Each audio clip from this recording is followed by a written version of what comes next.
Dear students, again welcome back in my YouTube channel biology with K Singhal. और आज हम discuss करने वाले हैं आपकी 11th एनसीईआरटी के थर्ड यूनिट का काफ़ी इम्पोर्टेंट टॉपिक जो बायोमोलिक्यूल के अंदर दिया हुआ है, दैट इज़ एंजाइम। ठीक है, तो enzyme is a very important topic for your exam point of view. अगर बायोमोलिक्यूल से कोई क्वेश्चन आता है, ठीक है, तो मोस्ट प्रोबेबिलिटी रहती है कि वो एंजाइम से आए। ठीक है, अगर 4 क्वेश्चन बायोमोलिक्यूल से आते हैं तो एटलीस्ट 1 क्वेश्चन आपका एंजाइम वाले टॉपिक से होगा। ठीक है, और एंजाइम जो टॉपिक है इट इज़ वेरी डाइवर्स। ठीक है, क्योंकि आप एंजाइम्स आप बहुत जगह पढ़ते हैं। ठीक है, मीन्स आप रेस्पिरेशन आप पढ़ के आए हैं, फोटोसिंथेसिस आप पढ़ कर आए हैं, जहाँ भी रिएक्शंस हैं वहाँ पर एंजाइम्स हैं। ठीक है, तो एक जनरलाइज टॉपिक है। ठीक है, मैं कोशिश करूँगा इसको सिंक्रोनाइज करने की, जिससे कि आपको मैक्सिमम से मैक्सिमम इसका बेनिफिट मिल सके। ठीक है बेटा, तो स्टार्ट करते हैं एंजाइम। और इसी के साथ साथ जो मेरा फोटोसिंथेसिस वाला जो चैप्टर चल रहा है अभी, वो भी कंटिन्यू चलता रहेगा। ठीक है, तो अल्टरनेट डे पर आपको एक एक वीडियोस दोनों की मिलती रहेगी। ठीक है, तो let's we start the topic enzyme. ठीक है, तो बच्चों जो एंजाइम है, एंजाइम एक्चुअल में है क्या? These are the biocatalyst. क्या है? बायोकैटलिस्ट। बायोकैटलिस्ट का मतलब क्या हो गया कि bio means living organism. These are the bio macromolecule which found into the living organism only. Right, living organism के अंदर ही मिलेंगे। ओके, तो कैटलिस्ट का मतलब क्या होता है बेटा? कैटलिस्ट का मतलब होता है विच इंक्रीज दी वेलोसिटी। ठीक है, क्या कर रहे हैं? It increase the velocity. तो बायोकैटलिस्ट क्या है? मीन्स एंजाइम क्या है? They increase the rate of reaction without using in the reaction. ठीक है, या विदाउट कंज्यूमिंग इन रिएक्शन। मीन्स एंजाइम क्या है?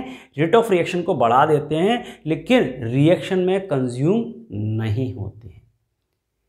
किस तरह से रेट ऑफ रिएक्शन को बढ़ाते हैं वो तो मैं आपको नेक्स्ट क्लास के अंदर डिस्कस करूंगा, that is a mechanism of enzyme. ठीक है, अभी के लिए आप ये याद रख लें। इसके साथ साथ एंजाइम्स आर थर्मोलेवाइल। थर्मोलेवाइल का मतलब क्या होता है कि अगर हम ज़्यादा टेम्परेचर अगर देंगे तो जो एंजाइम की जो केमिकल नेचर है और यू कैन से जो इसकी स्ट्रक्चर है वो डिनेचर्ड हो जाएगी। ठीक है, एंजाइम्स आर कोलॉइडल। कैसे हैं? कोलॉइडल नेचर के हैं। और एंजाइम्स आर ग्लोबुलर प्रोटीन्स। क्या है बेटा? Globular proteins. ग्लोबुलर प्रोटीन्स का मतलब है they are tertiary protein. Important है बेटा, क्वेश्चन पूछा गया है। ठीक है, क्या है? These are the globular protein या you can say tertiary protein. एक टर्सरी प्रोटीन क्या होती है? Highly coiled structure of the protein is known as tertiary protein. ठीक है, क्लियर है बात? ओके, मैं ये भी आपके साथ डिस्कस करूंगा एक्चुअल में होता क्या है आने वाले लेक्चर के अंदर। ओके, नाउ अब बात आती है कि जितने भी एंजाइम्स हैं, all enzymes are made up of proteins except few enzymes. Means जितने भी प्रोटीन्स हैं विच फॉर्म दी एंजाइम, क्या फॉर्म करती हैं? एंजाइम फॉर्म करती हैं। लेकिन ऑल एंजाइम्स आर प्रोटीन, ये जरूरी नहीं है। कुछ ऐसे एंजाइम भी हैं जो कि प्रोटीन नेचर के नहीं हैं। For example ribozyme. कौन सा है बेटा? राइबोजाइम। ठीक है, जो कि किसका बना हुआ है? आरएनए का। किसका है बेटा? आरएनए का। ठीक है, किसका बना हुआ है? आरएनए का। Is it clear? ओके, तो हम एक स्टेटमेंट कह सकते हैं कि all proteins are enzymes but all enzymes are not proteins. ठीक है, ये आपकी एनसीईआरटी की लाइन है। ठीक है, एज इट इज आपको याद रखना है। मैं दोबारा रिपीट कर रहा हूं, क्या है? All enzymes are made up of protein except few but all proteins are enzyme. ठीक है, तो आप याद रखें इसको, एनसीईआरटी की लाइन है बेटा। ठीक है, तो क्लियर है बात? यहां तक बात समझ में आ गई। Now this word enzyme was given by Kuhne ने। किसने दिया है बेटा? कुहू ने दिया है। ठीक है, और एंजाइम को एक्चुअल में एक्सट्रैक्ट किसने किया है? दैट इज जेम्स सुमनर ने। कहां से एक्सट्रैक्ट किया था?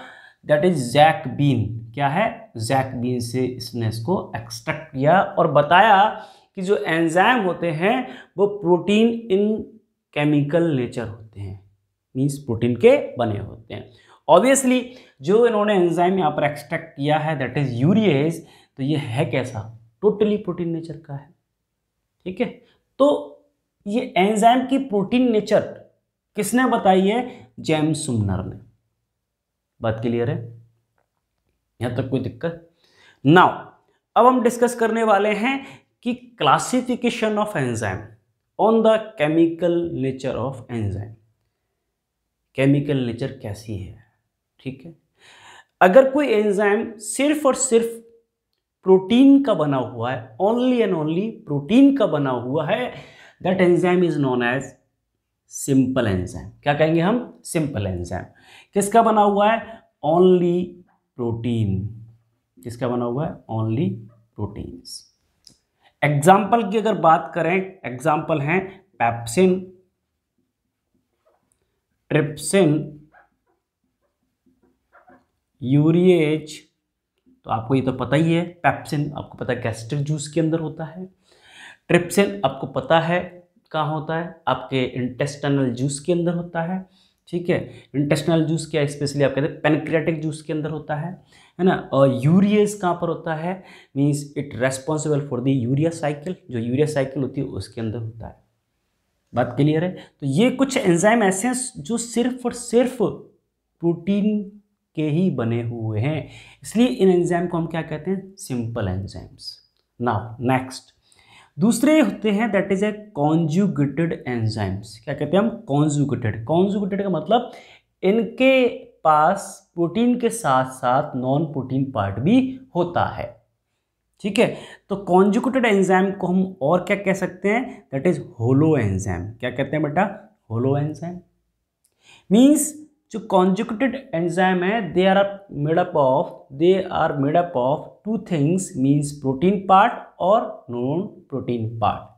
तो जो प्रोटीन पार्ट होता है इस कॉन्जुगेटेड एंजाइम का, जो प्रोटीन पार्ट होता है बेटा, उसको हम क्या कहते हैं? Apo enzyme. क्या कहते हैं हम? Apo enzyme. जो मेजर पार्ट होगा ये क्या होगा बेटा? मेजर पार्ट होगा किसका? इस एंजाइम का। ठीक है, और जो एंजाइम की जो स्पेसिफिसिटी है, स्पेसिफिकनेस है, it is because of this apo enzyme portion. ठीक है, क्लियर बात है ना। तो एपो एंजाइम क्या है? एक प्रोटीन पार्ट है किसका? कॉन्जुगेटेड एंजाइम का। ठीक है, और जो नॉन प्रोटीन पार्ट होता है उसको हम क्या कहते हैं बेटा? कोफैक्टर। क्या कहते हैं? कोफैक्टर। ठीक है, तो एंजाइम की फंक्शनैलिटी के लिए एंजाइम अगर फंक्शन करे तो उसके लिए हमें क्या चाहिए? नॉन प्रोटीन पार्ट, जिसको हम क्या कहते हैं? कोफैक्टर। ठीक है, और जो एंजाइम जो होता है, मान लीजिए ये एंजाइम है, ठीक है, ये एंजाइम मान लीजिए ये एंजाइम है, और एंजाइम पर देखो ये होती है हमारी सबस्ट्रेट बाइंडिंग साइट। क्या है बेटा? सबस्ट्रेट बाइंडिंग साइट, जिसको हम कहते हैं एक्टिव साइट। क्या कहते हैं बेटा? ये एक्टिव साइट। ठीक है, तो जो एक्टिव साइट है जहां पर सबस्ट्रेट बाइंड होता है, ठीक है, एक्टिव साइट जहां पर सबस्ट्रेट बाइंड होता है, it will form from the both, means apo enzyme plus cofactor दोनों ही मिलकर के क्या बनाते हैं? एक्टिव साइट बनाते हैं।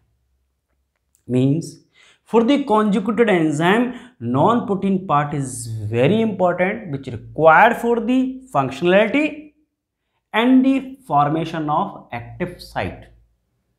बात क्लियर है?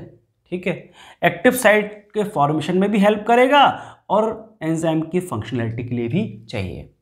इंपॉर्टेंट है, एग्जाम में कई बार क्वेश्चन पूछा गया है कि होलो एंजाइम किस किस चीज से मिलकर के बना हुआ, कौन कौन से दो पोर्शन हैं जिससे मिलकर के बना हुआ है। That means holo enzyme is made up of the two things, apo enzyme and cofactor.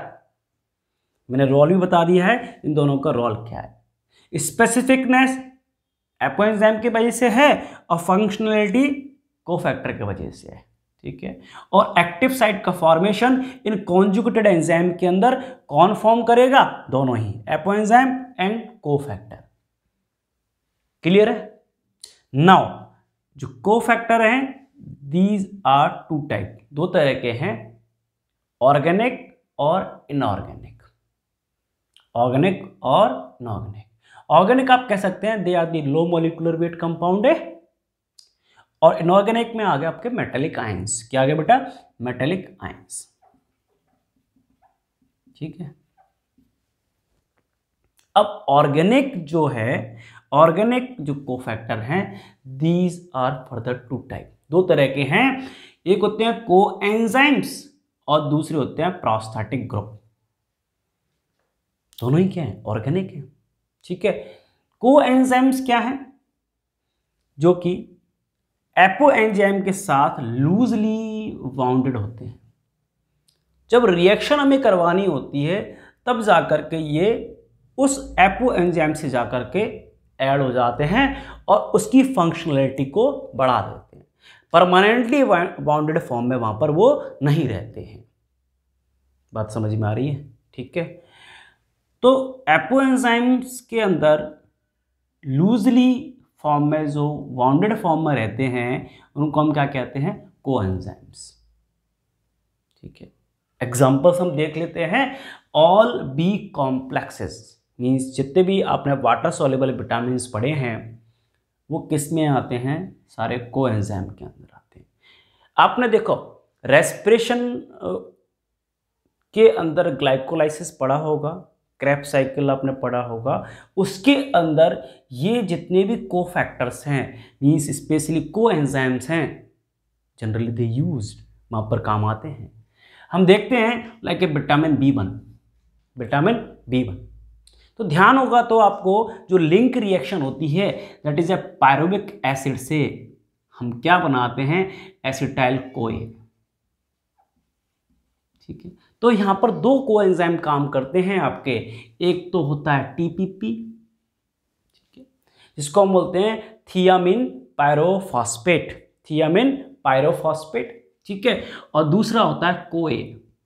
क्या होता है? कोए, ठीक है। तो कोए भी एक कोएंजाइम है और TPP भी एक कोएंजाइम है, ठीक है। एक्चुअली ये जो कोएंजाइम्स होते हैं इनका काम क्या होता है? एक ग्रुप को ट्रांसफर करना, एक ग्रुप को ट्रांसफर करना from one substrate to another substrate. बात क्लियर है? तो ऐसे कौन कौन से कोएंजाइम्स हैं? That is a vitamin B के अंदर जैसे हम याद कर ले TPP, थियामिन पायरोफॉस्फेट। इसी के साथ साथ ही जैसा कि हम बात कर रहे हैं riboflavin, that is your vitamin B2, जिसके अंदर आप कह सकते हैं फ्लेविन मोनोन्यूक्लियोटाइड और flavin adenine dinucleotide FMN FAD, ठीक है। तीसरा है विटामिन B3 जिसको हम क्या कहते हैं? Niacin. It is very important, ये तो आपने कई जगह पढ़ा होगा। Nicotinamide adenine diphosphide dinucleotide, NAD nicotinamide adenine dinucleotide, और NADP nicotinamide adenine dinucleotide phosphate, ठीक है। उसी तरह से जो विटामिन B5 होता है वो क्या बना रहा है? कौन सा कोएंजाइम बना रहा है? Coenzyme A। किसका है? किसका डेरिवेटिव है? किससे बना है? Pantothenic acid.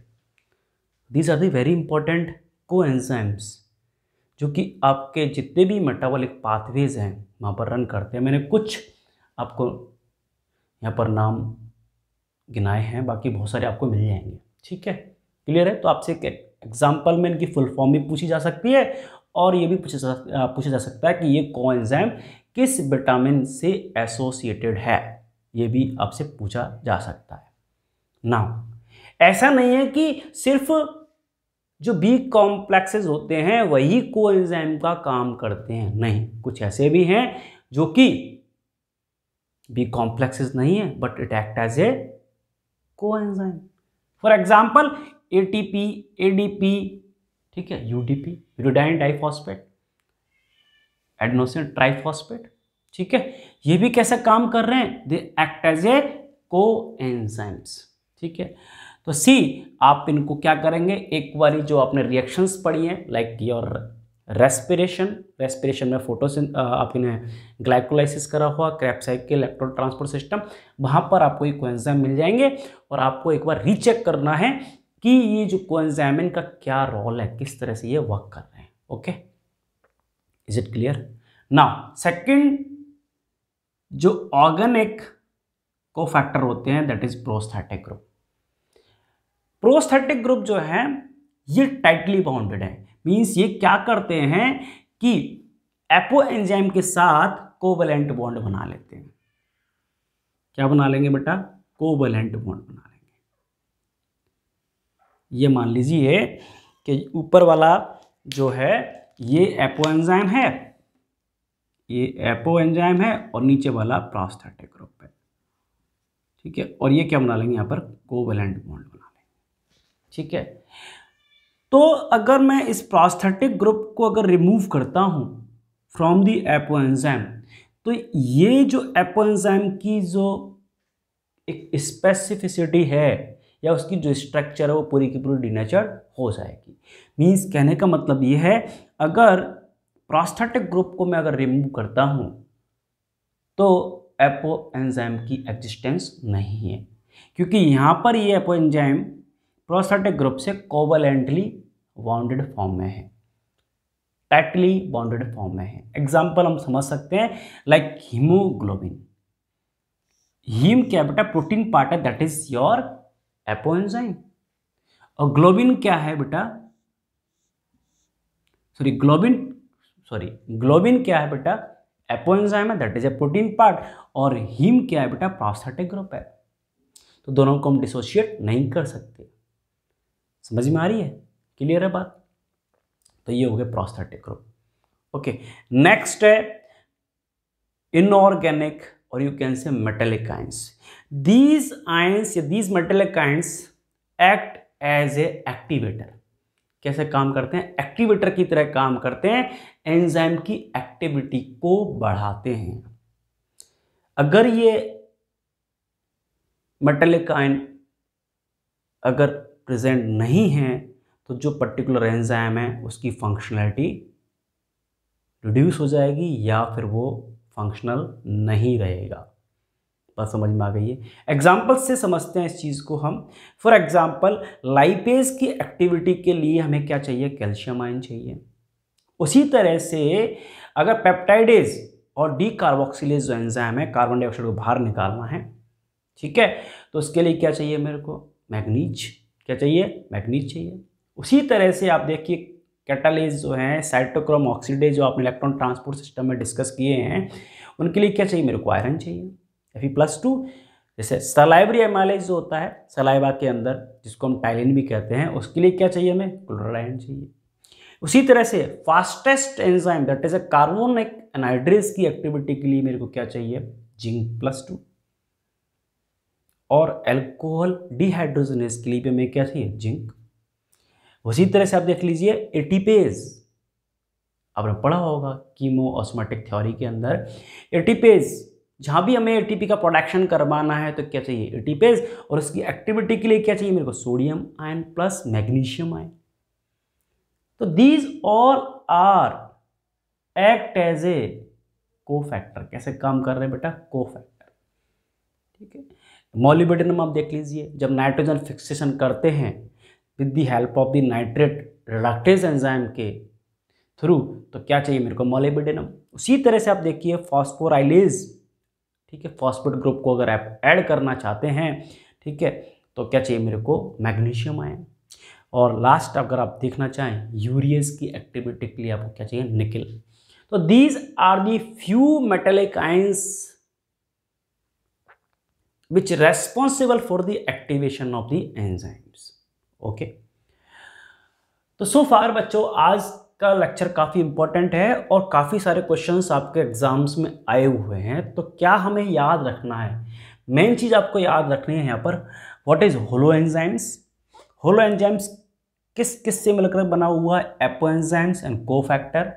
ठीक है, इसके अलावा आपको याद करना है कि जो को एंजाइम्स होते हैं it is a type of the cofactor but it is a loosely bonded form में रहते हैं। समझ में आ रही बात। और दूसरे होते हैं इनऑर्गेनिक और कैसे मेटेलिक आयंस। इनके एग्जाम्पल्स आपको याद रखने हैं, जितने हो सकते हैं मैक्सिमम आप याद रखें, ठीक है।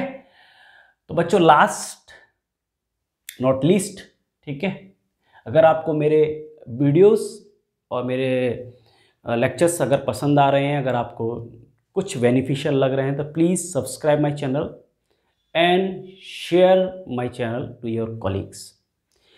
नेक्स्ट क्लास में हम डिस्कस करने वाले हैं बच्चों लेक्चर नंबर 2 के अंदर the mechanism of enzyme. Very important, enzyme किस तरह से वर्क करते हैं, ठीक है। तो मोड ऑफ एक्शन हम देखेंगे नेक्स्ट क्लास के अंदर, ठीक है। Thank you.